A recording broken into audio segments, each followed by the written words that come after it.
everyone. আমরা এখানে আছি প্রফুল্ল চন্দ্র রায় থেকে। So already we are the last group and maximum explanation we have already looked into. Now I'll be explaining in a very brief, whichever has been not yet been discussed. That particular thing I'll try to explain here. So first we have taken as the molecule. My first molecule is carbon dioxide, then methane, then ethene. Okay, then this carbon dioxide, I just want to explain the structure here. So we see here that particularly in carbon dioxide, we have two double bonds. This pink one is oxygen and this blue is carbon. So we can see here carbon oxygen double bond in each of the sides. In each of the sides, carbon oxygen double bond is there. So already we have listened that if there is double bond, definitely one is going to be sigma, another one is pi. So there is pi bond and sigma bond. And one thing that we see that you see here, this carbon bonded with oxygen, that is polar bond. But as a whole, if we consider the molecule, this is non-polar.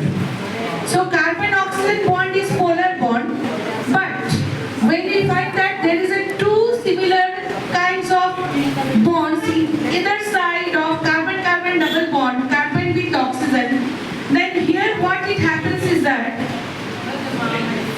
this particular bonds becomes equal in magnitude and opposite in direction. That's why this particular bond is being restricted, they are rigid and becomes a symmetrical and take the linear shape. So there is a cancellation. That means the bond cancels each other. That means how they are cancelling each other, as they are being the equal in magnitude and opposite in direction.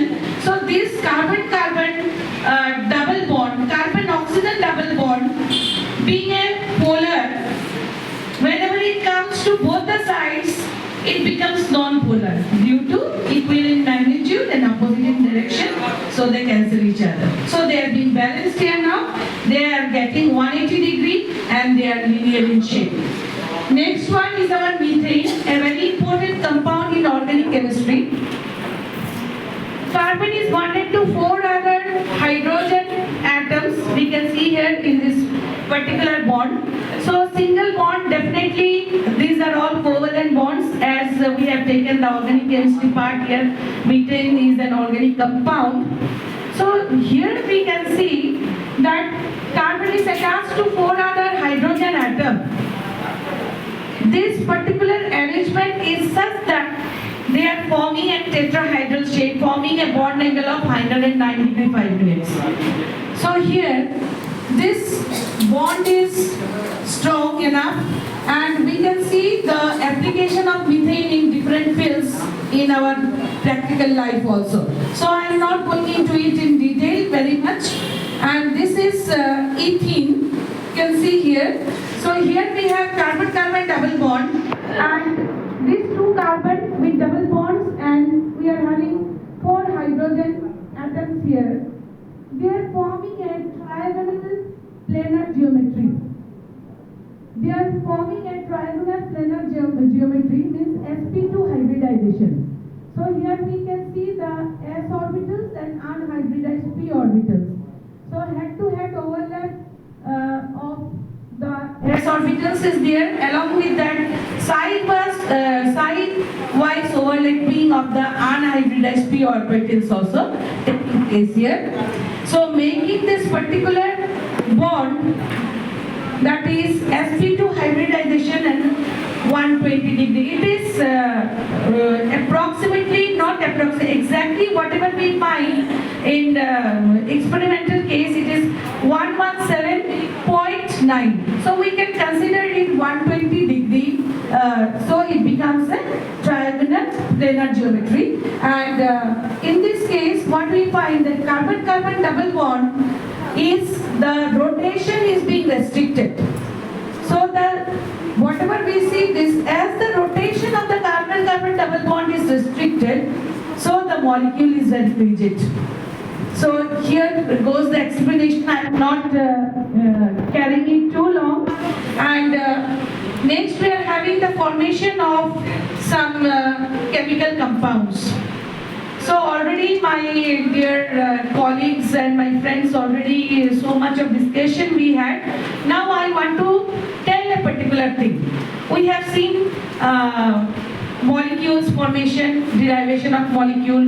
We have seen the number of electrons, how they are being arranged in different shells.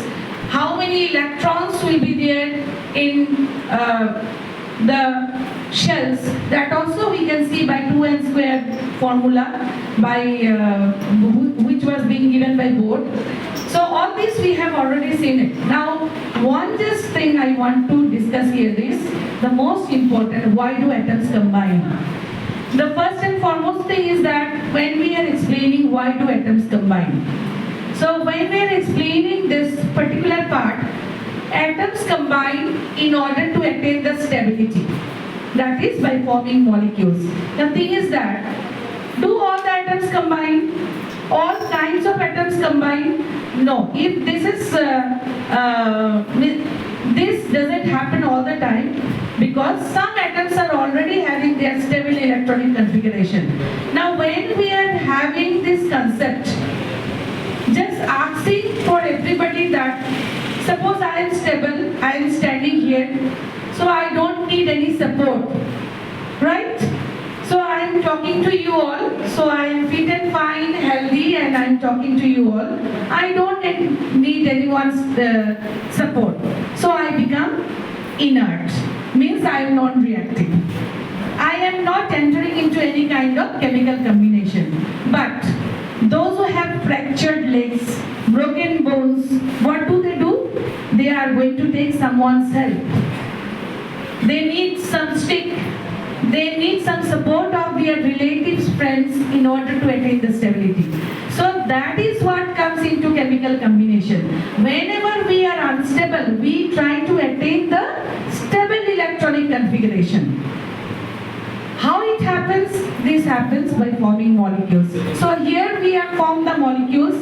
So here comes the valency, that is the combining capacity, by giving or by taking, receiving electron, losing electron. If we gain electron, we are negative, that is anion. If we release electron, we become the positive, that is cation. So if we are having the concept of cation and anion, and we know their valencies well, which is the combining capacity, then we can easily form the chemical formula. So chemical formula can be easily formed if we know the symbol, if we know the valency.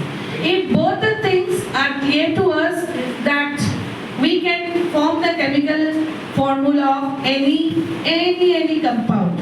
So this particular concept we need to know. Here we have formed aluminum chloride, aluminum 3 plus and chlorine minus. So 3 chlorine ion will be here, as the valency of aluminum is 3 plus. So we are forming. I am not going to it in much detail because my friends already they have discussed. I don't want to take so much of time. So aluminum chloride, magnesium valency 2 and sulfate radical, that is 2 minus, forms magnesium sulfate, zinc 2 plus and oxygen 2 minus and forms zinc oxide, a stable ionic compound we can say. So thank you everyone for keeping patient and listening to me. Thank